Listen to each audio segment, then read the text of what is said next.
Good evening, folks. See how far this goes. Cool. Is this autofocus? Yeah? Okay. So, here we are, entering the Matrix. First and foremost, I want to just say a couple things. We're going to start talking about getting deeper into the nature of reality, talking about the world, the way we perceive the world, and various things in between. Liam will be leading a meditation as well after this. We have 2 talks. But first I'm going to start to talk about a bit of the mechanisms, things behind reality, where it comes from, the nature of it, and how the brain interfaces with it. First we have to say that it comes down to one thing. It comes down to choice. And what we have to decipher, what we have to understand, is that we have choice. Neo, the idea of Neo, is the neocortex, the most evolved portion of the brain, the latest part of the brain in evolution. Neo is an idea. And our frontal lobe is the neocortex, involved in decisions, involved in our choices. So first, it comes down to reflection, it comes down to picking a choice. So if you choose to go down the rabbit hole, welcome. If you do not, I would like you to exit this space.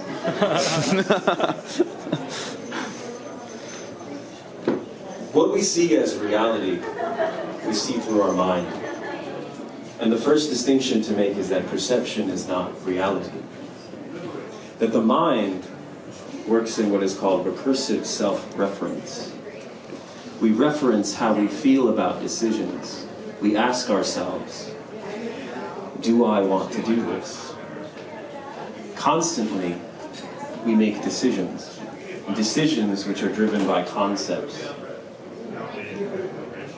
The nature of mind is an association. And therefore, these conscious imprints, these things we learn from the environment, what to wear, how to speak, how to behave, what to choose, who we become, is driven off of concepts. And to give you a brief on the conceptual nature of mind, I could give you a concept, like a chair, and ask each of you to pick and picture in your mind a chair. And now, what color is it? What does it look like? Is it metal? Is it soft? All of us have a different idea and a different picture of a chair in our mind right now. So there is differences in our conception of a chair. And this is a simple example, but first, as we get more abstract, the concept of love, the concept of beauty. How we conceive of these things drives the way that we think, act, and behave. So how we conceive of the world, how we conceive of ourselves, is all concept. Who am I is a logical decision. A self-narrative develops out of our use of concepts. That person is strong, that person is lazy, and there connotes a different meaning and different intention behind every word we use, every concept that we drive our minds by. And these patterns of association create the manifold of mind, the neural network, most of which comes from culture, comes from our parents, comes from our friends, comes from the things we see, comes from the media, the television channel, which controls the way that the mind channels reality. The mind is conditioned with patterns of association. If I see one thing, I react a specific way. And in this way, that what we believe and the concepts we begin to use then drives what we call prophecy. Self-fulfilling prophecy. As I think, therefore I am. And naturally we find this recursive nature to the mind. And again, the distinction to make is that perception is not reality. That reality is something much deeper, and the conception of which that we have and hold limits our ability to interface with it. Our instruments, our organs of perception, are limited in their bandwidth. The way that they operate specifically gives a bandwidth of attention. So what happens in our subjectivity, our ability to hold the world in conceptions based off this physical hardware, the eyes see specifically from 370 to 730 nanometers in diameter. Wavelengths is specific instrumentation. We don't see microwaves or gamma waves or radio waves, yet they're ever present. You would never feel a neutrino going through your body as the Earth moves through space. So these molecules, these instruments, these patterns in evolution played out in us, allowed us to see specific things. And the interesting part of this is that there's more than 5 senses. We can see the sensory experience through these processes, but however, there are different systems which can, through conception, be activated. Through mind and attention, focus, our consciousness can be channeled to other places. There's something called nociception, the perception of pain, proprioception, the body in space. The enteric nervous system is the neural system in your stomach, the second brain as it is called. And again, if you ever have a gut feeling, we start to see hints of other aspects of perception. There is a molecule in the brain called magnetite. It's found in the brain of birds. And I believe the theory goes that is magnetite, an iron-based molecule which is magnetic, actually drives their perception of the magnetic field of the Earth. They found experimentally magnetite in the brain. Now the question is, are we aware of it? The problem with mind and the problem with the modern man is that conception is often externalized. Who am I is no longer an internal question. It's no longer an internal point of reference, but it becomes an externalized propagation of information. I'm my car, my job, the place I live, the people I hang out with. These are externalized definitions of self when the true self is deeper in the internal world. So the curious part is that where do we place attention? Where does our conscious mind decide to go? And how do we hold that? And again, what the body does, what the mind decides, the body follows. So where does consciousness go? Where do we choose it? And every time we change our focus, we change our attention. Neurological energy is moved. Energy is not is as a concept. Even as a concept, we have thought about it as something maybe unscientific. But what is potential energy? What is kinetic energy? What is neurological energy? Chemical, biochemical, neurological transmission. The brain is an electromagnetic organ interfacing into the biochemical body. So what the mind conceives influences the physiology, becomes real. All from a choice, all from the decision of mind, we can alter the body. And what is said is that we are toiling with our blood. Every time we have a reaction, every time we feel, we are changing the physiochemistry of our being. So the question becomes is, if the mind and conception drives the biochemical organism, what of deeper reality? What do we find in the actual presence when we conceive, and not conceive, but feel and understand the true nature of reality? The question is, what is a matrix? What is the matrix? Matrices are a mathematical function. They're lattices of numerical value that point a point in space. And if you could think about plotting yourself in a three-dimensional space or a four-dimensional space of time, if you could manipulate those dimensions, you could move your body in time. You could move your mind through conception. Matrices, again, are mathematical objects, but they do represent reality. They represent a fundamental feature of reality. If we talk about Plato, the ancient Greek, he has a story called the allegory of the cave.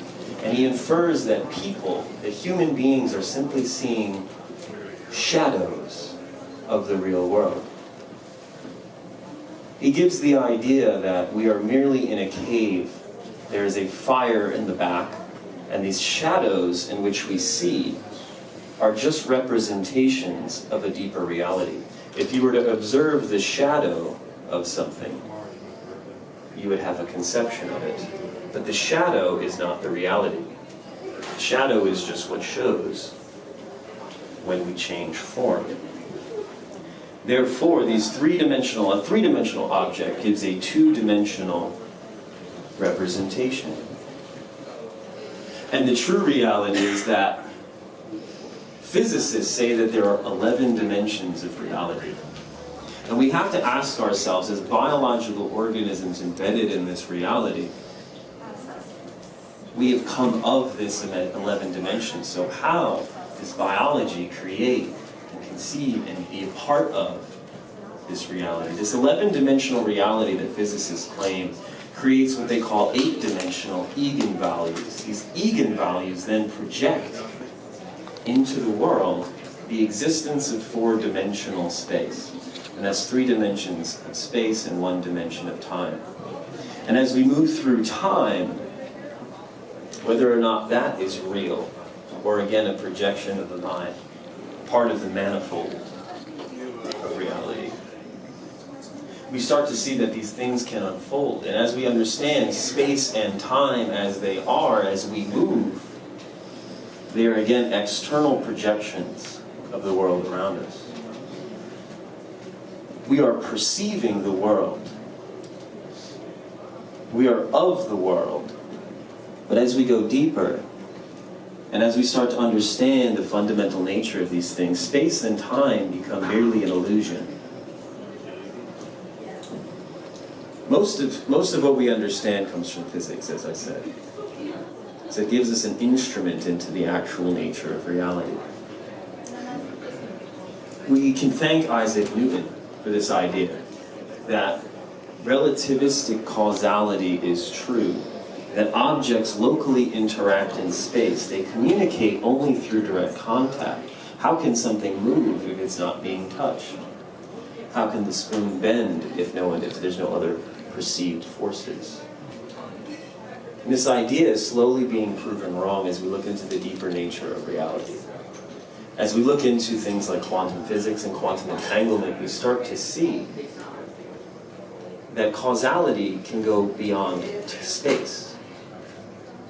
That when 2 photons become entangled, or 2 electrons become entangled, their spin symmetries connect.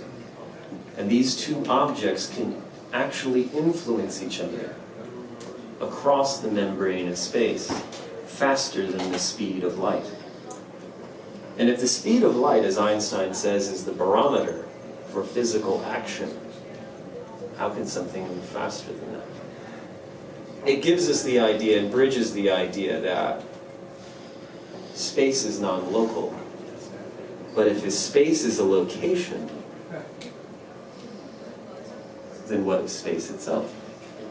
How does space operate? How does space move? One interesting thing about this is that the observer effect is very real. There's something called the double slit experiment. Anybody heard of that? Double slit what? Double slit experiment where we send 2 photons through 2 slits. We shoot a stream of photons, and what we would see if that particles acted like objects, like bowling balls or billiard balls moving around. We would see 2 slits on the opposite side, but what we see is actually what's called an interference pattern, which means that that particle is traveling, moving, going through both slits at the same time, interfering with itself, and creating interference in its own motion. Now, how is that possible if it's a single object? So that doesn't mean that matter is very solid, does it? So space doesn't seem to be very local, and matter doesn't seem to be very real. And again, as mind interfaces with matter, it starts to build this manifold. And as we move through matter, we experience time. A good question is to say that if I were to show you 2 photographs, and they're exactly identical, how do I know that they're not the same photograph? Were they taken at different points in time? If I showed you 2 other photographs and one of the objects in that photo was different, we'd have to infer the passage of time. So the inference of time is only through the movement of space. Space and time are a manifold. And the interesting thing is that we conceive of time as a line. We conceive of time as linear. But just as we know of dimensions of space, that 2 dimensions create a line. 2 dimensions in time create a line. There's time lines. As we start to ascend in dimensions, we start to realize that 1-pointedness is real. 2 points give us a line, a plane. 3 points give us dimensionality in that plane, the ability to exit that plane to another. Now, as we start to conceive of time in a similar way, the time line is our movement through this space. A moment in time being the 4th dimension. The line moving. Now, what of the plane of time? Not the line, but plane. This is where we get the idea of multiple timelines, changing timelines, moving our conscious mind to another timeline. So interestingly enough, we get this idea that time can be multidimensional. If we even look at the nature of time and study, that when we see time, it changes based on gravity. If you're near a large gravitational object, time will actually slow down. Satellites in space have to constantly be recalibrated to match the time flow on the surface of this Earth. Because time actually moves slower when you leave a gravitational field. As well, when you start to travel quickly, the faster you move, time also slows down. The more space you move through, the slower time moves. So if it is a fabric just like space, what of time, if it can also be manipulated in this way? There is, even to go farther, there's something called membrane theory that allows us to understand that these are kind of membrane-like things, and membranes are malleable. Time can bend, time can stretch. At the event horizon of a black hole, it is said that time stands still. So if time seeks to tick, what of time if time is not moving? The interesting thing is that this leads us to the conclusion that the laws of space, time, and matter are malleable. They alter. And that the laws are relative. And interestingly enough, our conscious experience of reality, relative to our motion in time and space, our consciousness is embodied. It has to inhabit the being. And that these laws are relative to the being. So if we unlock patterns, we unlock things in the being, we will see synonymous changes in our reality. The interesting thing is, if you look at a mouse, And you look at the heart rate of a mouse. If the man were to get the heart rate of a mouse, his heart would explode. A mouse has a heart rate of about 500 beats per minute. Because of its size, it's changed. If you look at a fly, how quickly a fly moves in response, because of its size, we're very slow. So motion, time, relativity is all relative to the conscious observer, to the being, to the organism that is interfacing with it. So there's an embedded nature. If we look at the spider, it moves so fast. It moves multiples of its body length in a fraction of a second. And if a human were to move that fast, your vision would literally blur. But yet the spider sees. And if we even are to look at the stillness of the trees, that if you've ever seen a time lapse of a plant growing, and you were to see the human walk in and sit under the tree and lead, over the course of the motion and the growth of the tree, the human is but a speck of light in that video. Because we have a faster pace of lifestyle, of living. Now what of taking that in the opposite direction, that there are beings that may be even faster than us? That if they were to move into this room and then exit at that pace of life, that they would be but blips to us. They would seem like facets of light. We would not be able to perceive them, even though they are of the reality. And these laws break down based on domains. If we look at microscopic motion, things like thermodynamics, that heat will always dissipate, that it will always spread. However, in physics there's something called Brownian motion, which actually says that microscopic particles are impossible to predict their motion. That the laws of physics break down at these levels. We cannot predict the motion like we can project a billiard ball. Classical physics fails to work at these levels. And quantum things take over. And there's an interface, again, with consciousness, with reality, that leads into the nature of how we experience the world. So if space is non-local, if time can be malleable, and if matter can move and interfere with its own self, these are all but illusions. So what is the true nature of reality? We start to talk about fractals, the holographic reality, the deeper mathematics that drives what really is the phenomenon of life. There's a mathematical equation called the Mandelbrot set.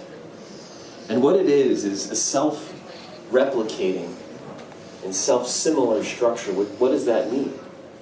It means that as we move and zoom into this image, it seems to have separate identities, separate places, separate images. However, if we continue to zoom in, we see that the pattern repeats itself. It is self-similar, it is fractal in nature, which means that these patterns will continually repeat.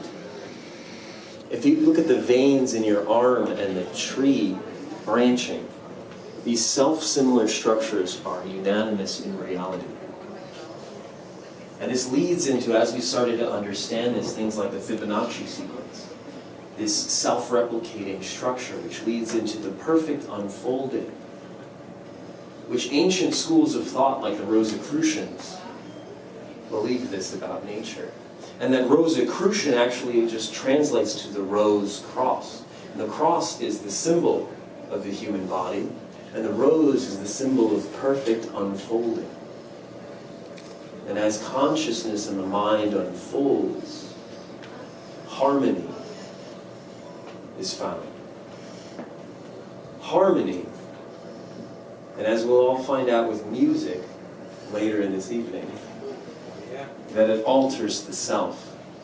that it changes and manipulates the way that we experience, again, changing the physiochemistry, the self-similarity of the structure as we move. And this has been said in ancient tradition, in Kemet, what we might call ancient Egypt. The book, the Emerald Tablet, which is a book written by Thoth, the Ibis god. And in that book, he gives out the Hermetic principles, the first of which is that the universe is mental, that the universe is mind. He also says the law of correspondence. And one of the most famous sayings of that text is, as above, so below. This is hinting at the deeper fractal nature of reality, the self-similarity of these structures. That the mind, the perfect unfolding, is found in this nature. So how do we experience this deeper reality? That is the question. If space, time, and matter are but illusions, how do we see this deeper reality? How do we interface with this? And first and foremost, I will bring in the idea of meditation. Maybe intuitively, we can even talk about psychology. That our psychology is the process of thinking about our thinking.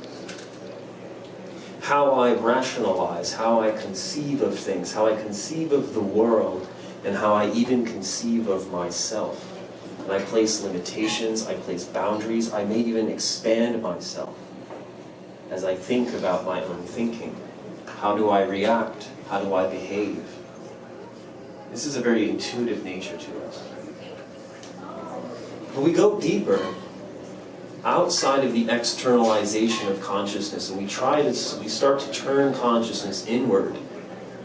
We stop thinking about our thinking, and we become aware of our awareness. And in this recursive nature, also symbolized by the Ouroboros, the snake eating its own tail, that as we become aware of our awareness, we see the fluctuation of consciousness.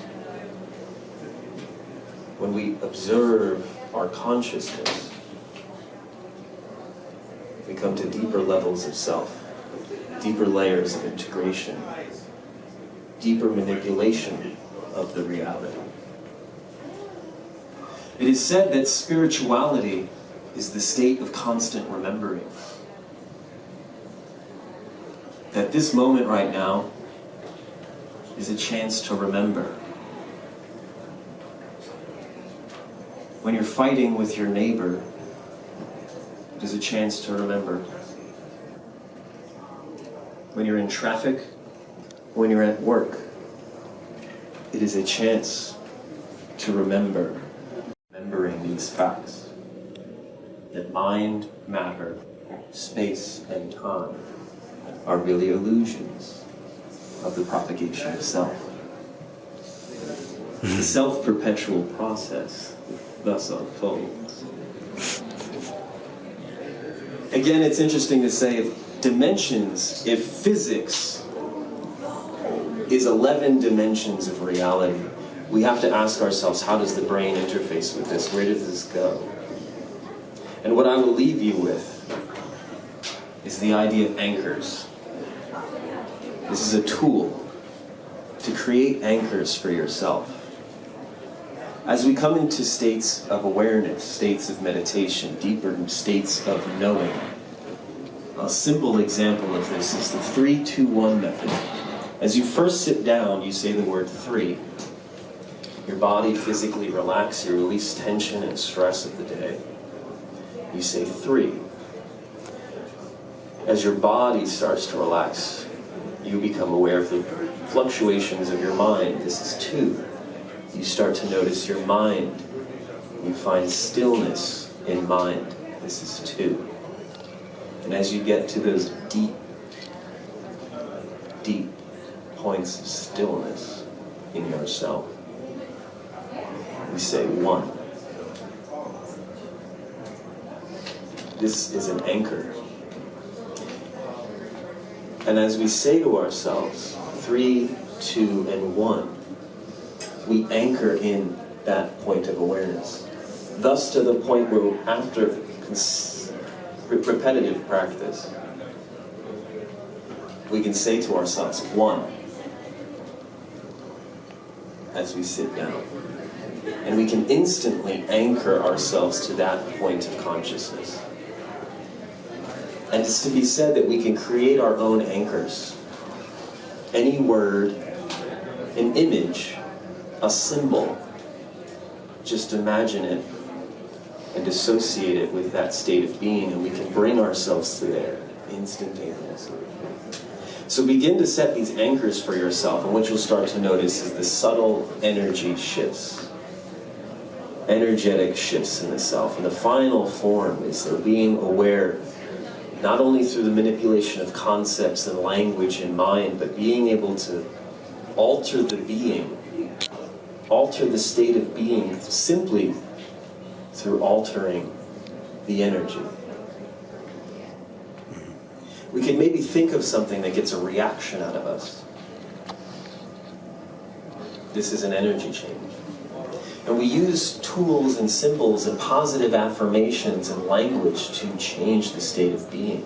But as we become aware of the ability of ourselves to shift energy, we can then just change the energy without language, without conception. There are numbers of physical practices as well, bandhas and yoga, a lot of other mental tools, psychological tools, tricks, if you may call them, biohacking as some may call them. And if you'd like to go deeper, my journey with you here ends. However, if you're interested, I do these workshops. And if you want to learn these practices, dive in. This is the Self-Perpetual program, merging psychology, neuroscience, meditation, Zen philosophy, yogic practice into one ideology, merging the scientific and spiritual nature of the self, merging the Eastern and Western ideologies. And again, if you'd like to dive in, starting January next year, come down the rabbit hole.